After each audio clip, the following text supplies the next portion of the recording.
am Redeemer and Master Ministries.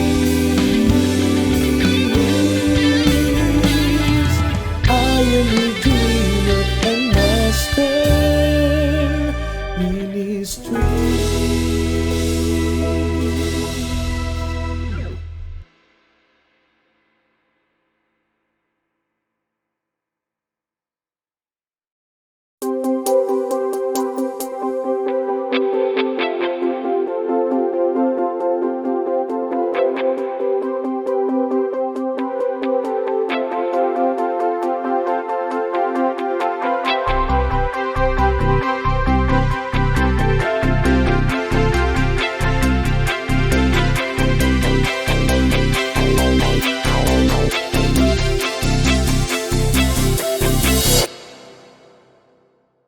Sino po sa atin nung bata ay ang akala sa tunog ng orasan ay tik-tak, tik-tak?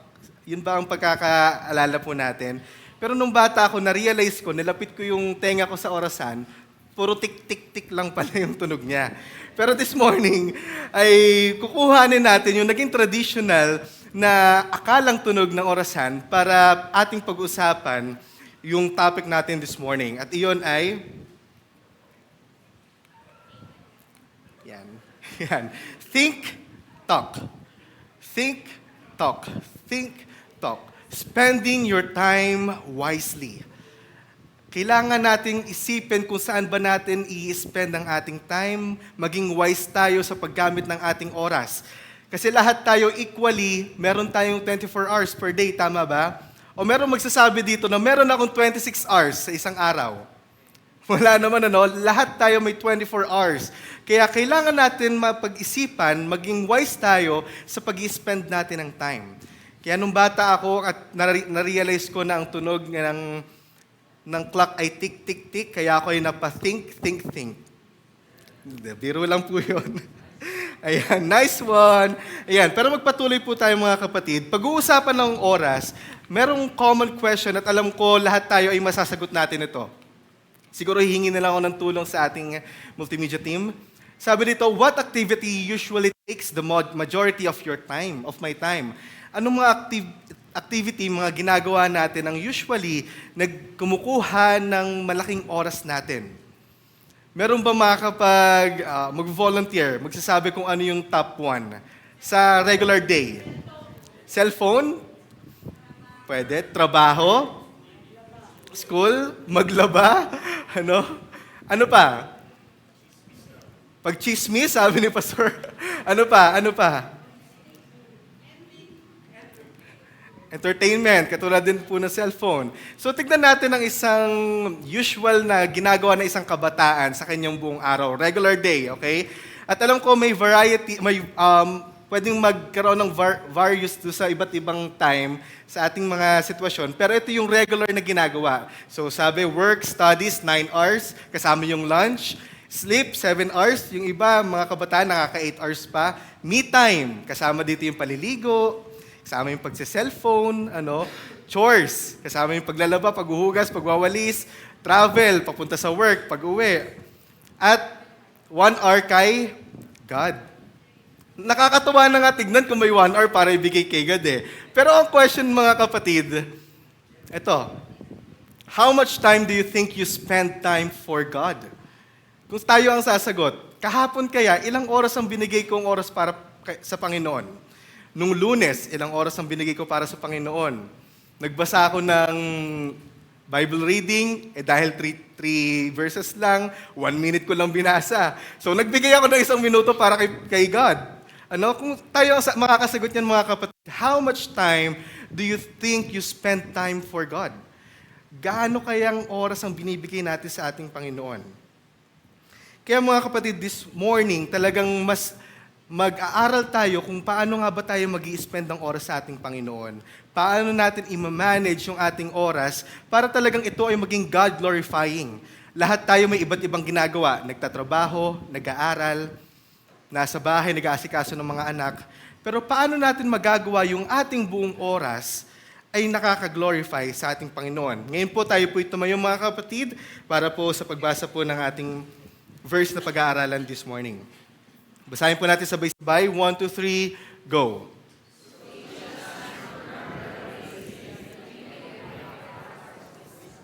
Sige po, tayo po yumuko at manalangin.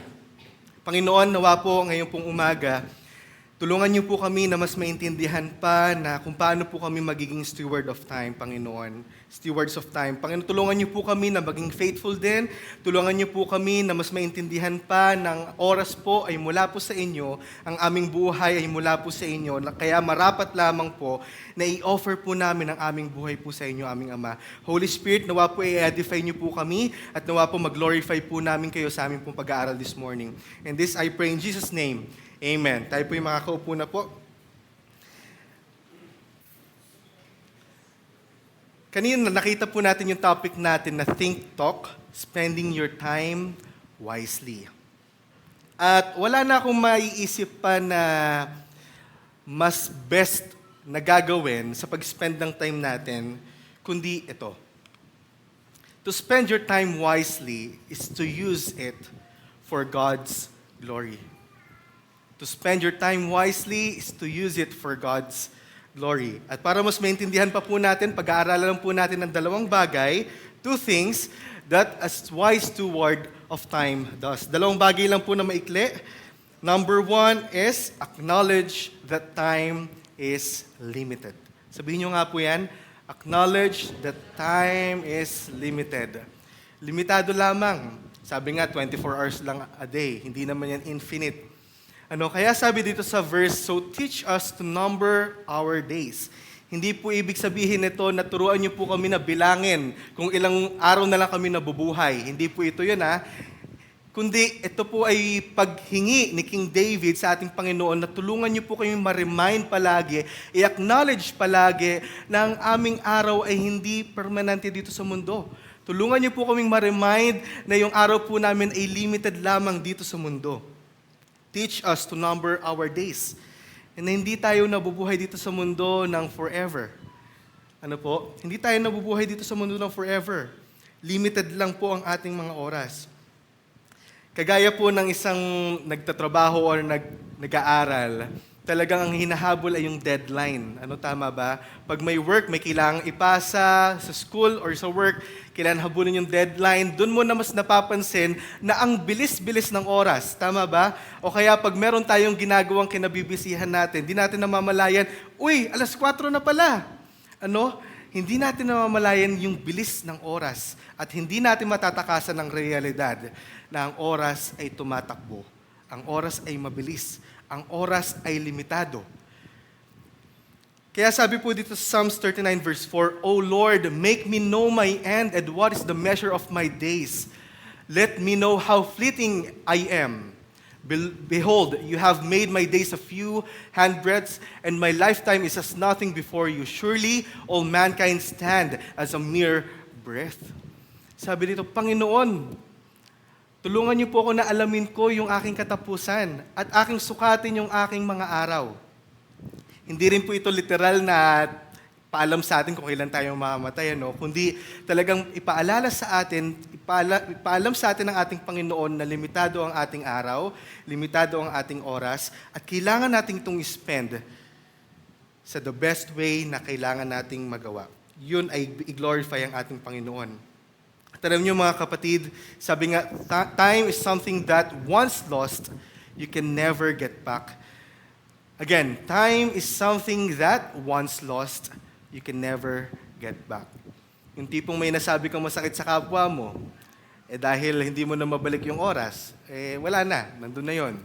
O kaya naman sa isang buong araw, imbis na naging productive ka, naging fruitful ka, humilata ka na lang buong araw, hindi mo na mababalik yung oras na dapat, sana pala nagsipag ako. O kaya sa school or sa work, dapat pala tinapos ko yung mga kailangan kong tapusin. Bago ako mabagsak sa school or bago ako mapaalis sa trabaho.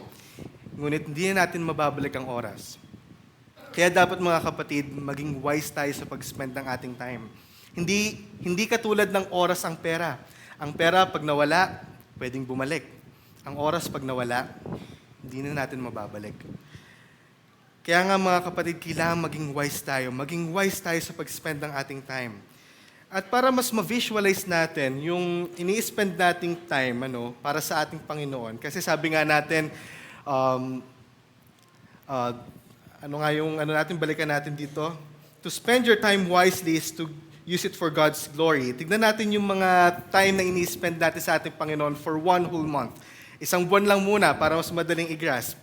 So, kinompute ko to, 30 days, 24 hours, sabi 720 hours per month. 720 hours per month. So, 12 hours lang ang Sunday service. Kasi 4 times a week lang, di ba? 3 hours, sinabi ko 3 hours dyan. So, 12 hours lang per Sunday service.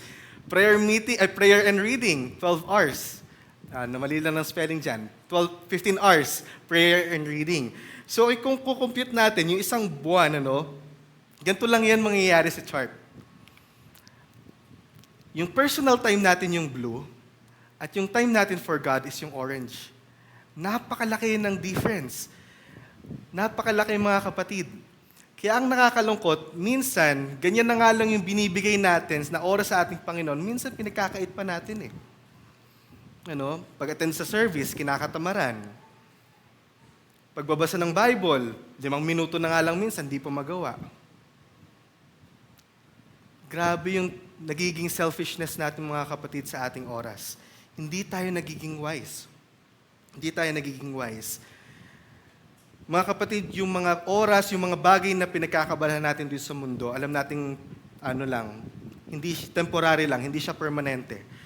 Yung mga ginagawa natin dito, yung mga ini-investan natin ng ating oras, hindi yan permanente. Sabi nga dito sa verse, for we are aliens and temporary resident in our present, and we are all our ancestors. Our days on earth are like a shadow without hope. Sabi dito, alien lang tayo dito sa ating sa mundo na to. Temporary lang ating pagtira dito mga kapatid. Kaya ang nakakalungkot, yung pag-spend natin ng time, tila ba parang ito na yung habang buhay nating titiran. Yung pag-spend natin ng time, yung pag-ubos natin ng ating panahon, tila ba ito na yung ating titiran forever. At yung mga bagay na dapat pinag-i-spendan natin na may pakinabang eternity, hindi natin nabibigyan ng oras. Mga kapatid, kung papansin natin yung time or yung pagiging conscious sa time, pagiging conscious sa days natin, ay nag-start lamang yan sa fall of man. Naniniwala ako na dapat forever talaga na kasama forever talaga na dapat good ang relationship ng God at man. Kaya lang dahil sa fall of man, nagkaroon ng death. Pumasok ang death. Sabi nga sa Romans 6:23, for the wages of sin is death. At yung death na yun yung parang nagiging deadline natin sa ating oras ngayon. At ang hindi natin alam kung kailan iyon darating sa atin. Kaya nga, kailangan natin maging wise sa pag-spend nito. Kailangan natin maging wise sa pag-spend nito. Pero ang magandang balita, though merong death na nangyari, si Christ ay nag-sacrifice on our behalf. Para yung death na dapat ating mararanasan ay hindi na natin mararanasan. Kundi tayo ay forever makakasama ng ating Panginoong Diyos doon sa langit. Kaya nga mga kapatid, huwag tayong mag-spend ng time dito sa mundo. Temporary lang ang ating pagtira dito. Ang kailangan natin pag-spendan ng time ay yung may pakinabang sa eternity. May pakinabang eternally. Sabi din sa Philippians 3:20, for our citizenship is in heaven, from which also we are eagerly to wait a Savior, the Lord Jesus Christ.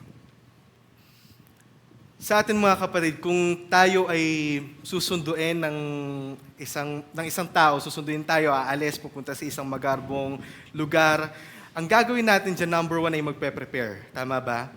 Hindi tayo gagawa ng mga bagay na makakadungis sa atin para pagsundo ay madungis tayo, kundi mag-aayos tayo, magre-ready tayo, maliligo tayo mga 3 beses, kasi napakagarbo nung pupuntahan natin eh. Hindi tayo gagawa ng mga bagay na parang pagsundo sa atin, bakit ka ganyan? Ganyan ang itsura mo. Kundi dapat presentable tayo, maayos tayo, kagaya mga kapatid ng ating pag-antay sa ating Panginoong Hesus. na alam natin na hindi permanente ang ating residence dito at habang tayo ay nag-aantay, ginagamit natin ang ating buhay, ginagamit natin ang ating oras para i-prepare ang ating sarili sa tulong ng Panginoon. I-prepare ang ating sarili para sa oras na siya ay imit natin, mga kapatid, tayo ay maayos sa kanyang harapan. Ang nakakalungkot, alam natin na tayo ay nag-aantay sa ating Savior, kaso hindi natin ginagawa yung preparation, hindi tayo nagiging handa, hindi tayo nagiging watchful. Kaya mga kapatid, i-acknowledge natin na ang oras ay limited. Para yun ang maging starting point natin, para ma-realize natin na dapat gamitin ko ang bawat oras ko para mag-glorify ang Panginoon. Gamitin ko ang oras ko para ilaan sa mga oras na may kabuluhan talaga. Ilaan ang oras ko doon sa mga bagay na magko-contribute sa aking paglago bilang Kristiyano. Limited lang ang time, mga kapatid. Sa ating service nga, hanggang 12 o'clock lang tayo eh. Limited ang oras. Kaya maging wise tayo sa ating paggamit nito. Dahil mga kapatid, to spend your time wisely is to use it for God's glory. At para mas bigyan pa po ng emphasis, mga kapatid, sa number 2, bibigyan natin ng DN ang use it to glorify God. Sabi kanina, acknowledge that time is limited. Kaya nga, use it to glorify God. Sabi ito, that we may get a heart of wisdom. Hindi ito yung literal na heart lang, kundi sa Bible talaga yung heart ginagamit yan as a whole being, sa mind, na magkaroon talaga ng wisdom. At bigyan natin ng konting description ng wisdom. Ito, number 1, mula sa dictionary. Pakibasa nga po, mga kapatid. The ability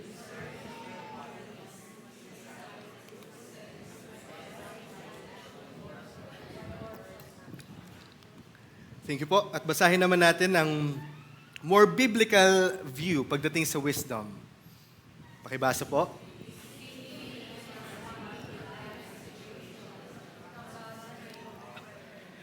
Yan. So makikita natin, mga kapatid, ito ang wisdom. Seeing and responding to life situation from God's frame of reference. Alam natin na yung oras natin ay limitado. Alam ng Diyos na limitado ang oras natin dito sa mundo. Alam din ng Diyos yung mga dapat nating gawin. Kaya dapat pag tayo po ay kumikilos sa ating buhay, kung paano tayo mamuhay, dapat ganun din po ang ating perspective. Hindi tayo nabubuhay na parang yung nauso na YOLO, you only live once. Na ang punto nun ay gawin mo lahat ng gusto mong gawin. Gawin mo lahat ng makakapagpasaya sa'yo, regardless kung anong isipin ng iba. YOLO. Paano kung yun ang ginawa mo ngayon? Kinabukasan, kinuha ka na ng Panginoon. Ano mangyayari sa atin nun? Mga kapatid, hindi yun ang kailangan nating maging perspective. Ang kailangan natin ay yung wisdom na kagaya nito, seeing and responding to life situation from God's frame of reference. Kung paano ba yung pagtanaw ng Panginoon sa mga bagay, kung ano yung pagtanaw ng Panginoon sa mga dapat nating gawin dito sa mundo, yun din ang ating ginagawa. At gustong-gusto ko dito yung pagbalik po ng isang description. Sabi ito, wise attitude or course of action. Course of action. Yung wisdom pala, hindi pala siya mananatili na nasa utak lang natin. Alam natin na limited lang yung time. Alam natin na dapat i-glorify natin ang ating Panginoon. Alam lang. Ngunit hindi wisdom ang tawag doon. Mga kapatid, ang wisdom nakakaapekto sa mga ginagawa natin sa ating buhay. Kaya once na nalaman natin ang time ay limited at dapat natin itong gamitin para sa ating Panginoon, dapat magkaroon to ng epekto sa ating buhay. Sabi rin dito sa Ephesians 5:15-16, pakibasa nga, mga kapatid.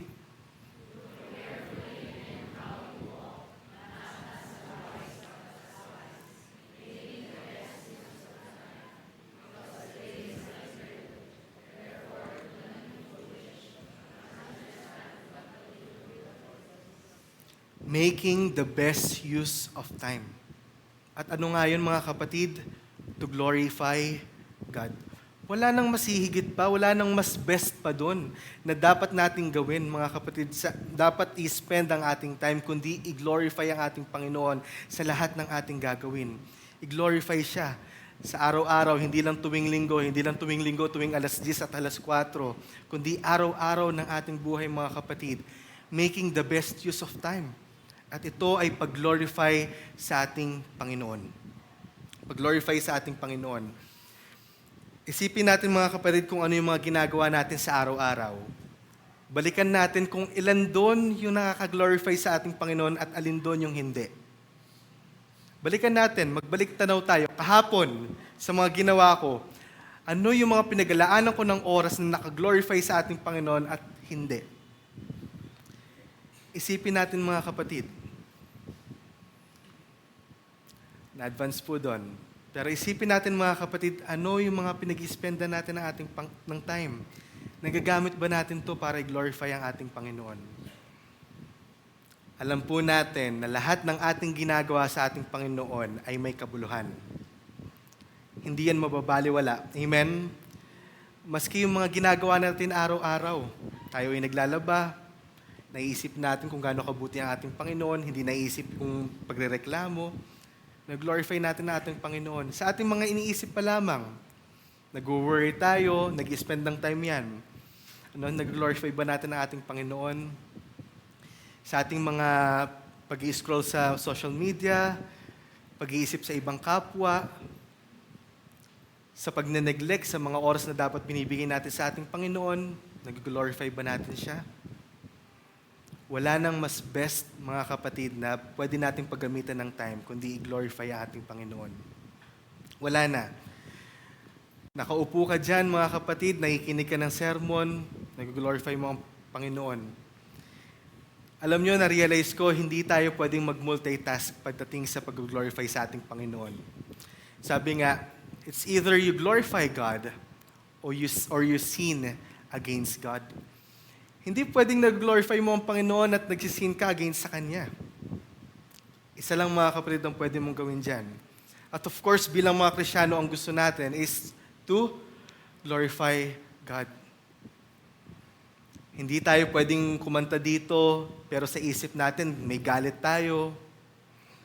Hindi tayo pwedeng manalangin na may pagtitiwala sa ating Panginoon at kasabay nun ay pinagdududahan natin siya.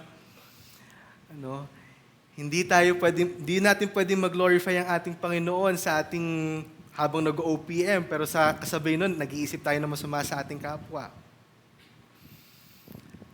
Hindi natin pwedeng mag-glorify ang ating Panginoon sa pakikinig natin ng sermon, kasabay nun, may ginagawa tayong iba para ma-distract.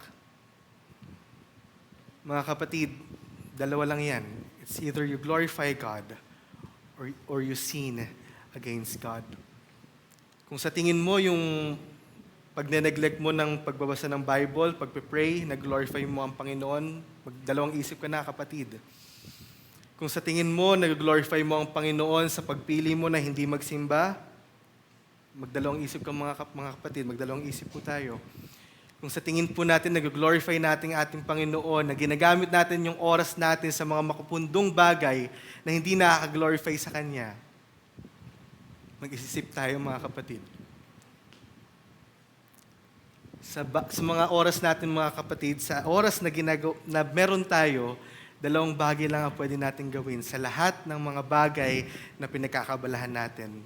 Sin against God or glorify God.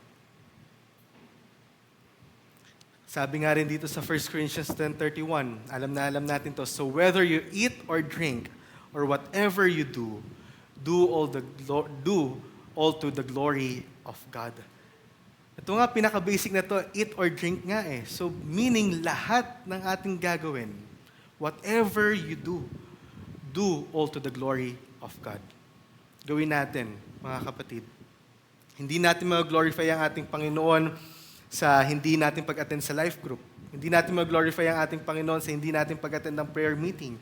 Hindi natin mag-glorify ang ating Panginoon sa hindi natin pagbabasa ng Bible. Hindi natin mag-glorify ang ating Panginoon sa hindi natin pananalangin. Hindi natin mag-glorify ang ating Panginoon sa hindi natin pagsimba.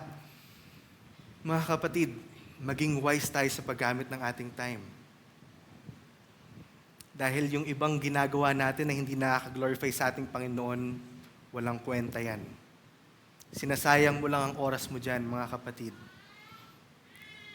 Lahat lang nagmamatter, mga kapatid, ay yung mga ginagawa natin para i-glorify ang ating Panginoon.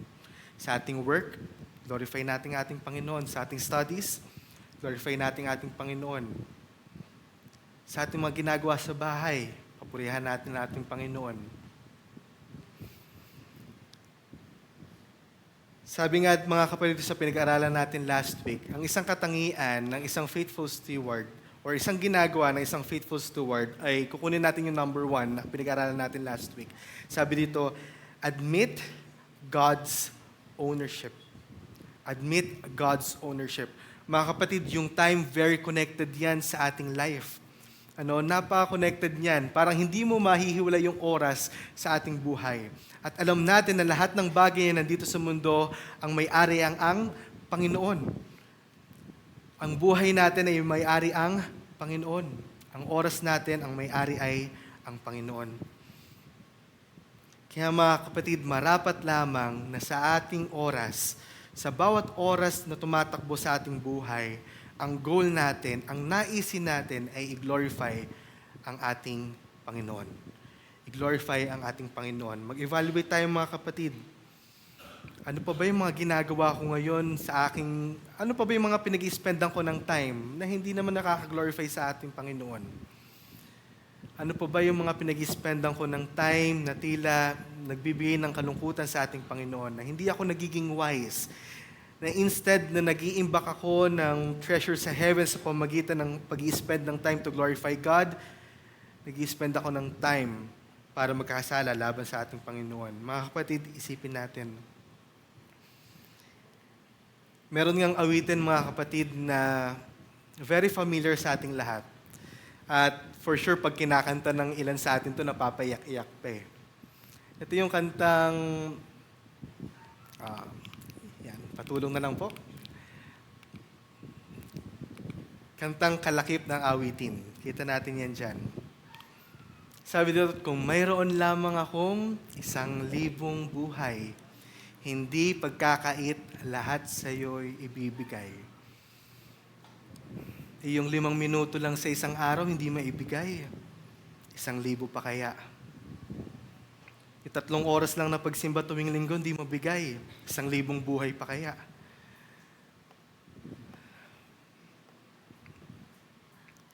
Kakantahin natin, Lord, I offer my life to you. Pero yung pananalangin, pagsimba, hindi magawa. Mga kapatid, balikan natin yung ating mga ginagawa sa isang araw. Lahat ba yun ay nakaka-glorify sa ating Panginoon? Lahat ba yun nakaka-glorify sa ating Panginoon? Dahil mga kapatid, kung dito pa lang sa lupa, hirap na hirap tayo, tamad na tamad tayong i-glorify ang ating Panginoon. Paano natin i-imagine na pag-spend ng eternity sa langit kasama ang ating Panginoon? Na gino-glorify natin siya, binibigyan natin siya ng kapurihan. Kung dito pa lang hirap na tayo, tamad na tamad tayong mabigay ng glory sa Kanya. Paano yun? Parang hindi ko ma-imagine. Parang isang bata na tamad mag-aaral, tapos iisipin mo, buong buhay niya ay mag-aaral siya. Doon pa lang, hindi mo na agad maisip eh. What more yung eternity, mga kapatid, gino-glorify natin ang ating Panginoon. Pero dito, hindi natin ma-practice. Hindi natin ma-practice.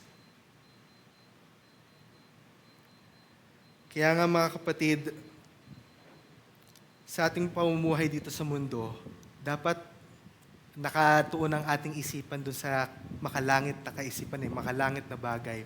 Para lahat talaga ng bagay na ginagawa natin dito, hindi nakafix na tipong dito na ako panghabang buhay.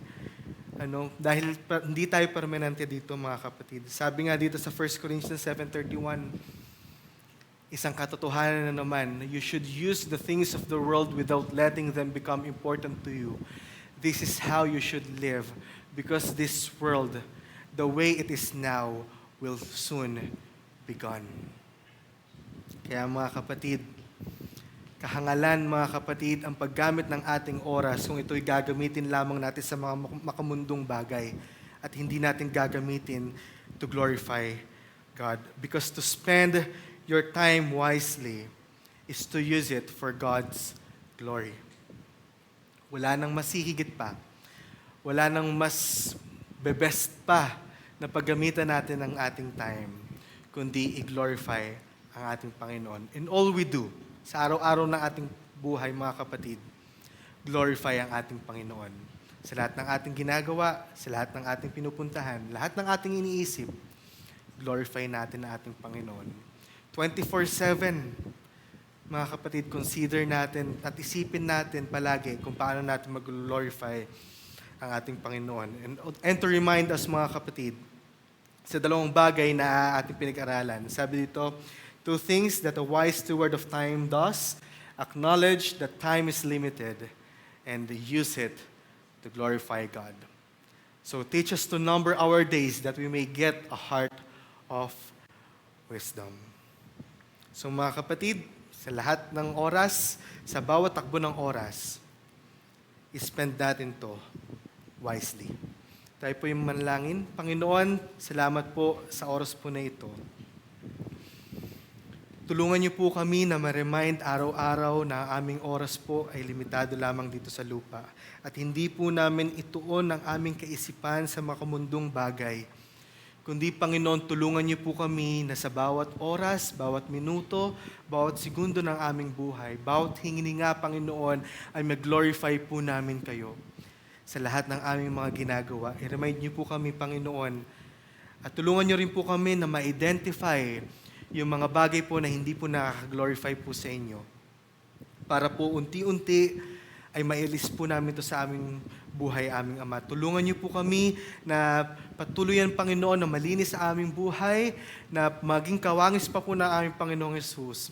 Tulungan niyo po kami, Panginoon, na ma-manage po namin ang aming time at talaga pong ma-spend po namin ang aming buhay para po sa inyo lamang, aming Ama.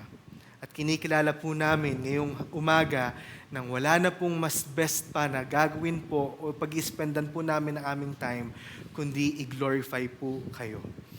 Dahil kayo po ay deserve niyo po ang glory, Panginoon, deserve niyo po ang praise, deserve niyo po, Panginoon, ang pag-offer po namin ng aming mga buhay. Nawa po, Panginoon, tanggapin niyo po ito. Tulungan niyo po kami sa araw-araw ng aming buhay na mag-glorify namin po kayo. And this we pray in Jesus' name. Amen. God bless po sa ating lahat, mga kapatid.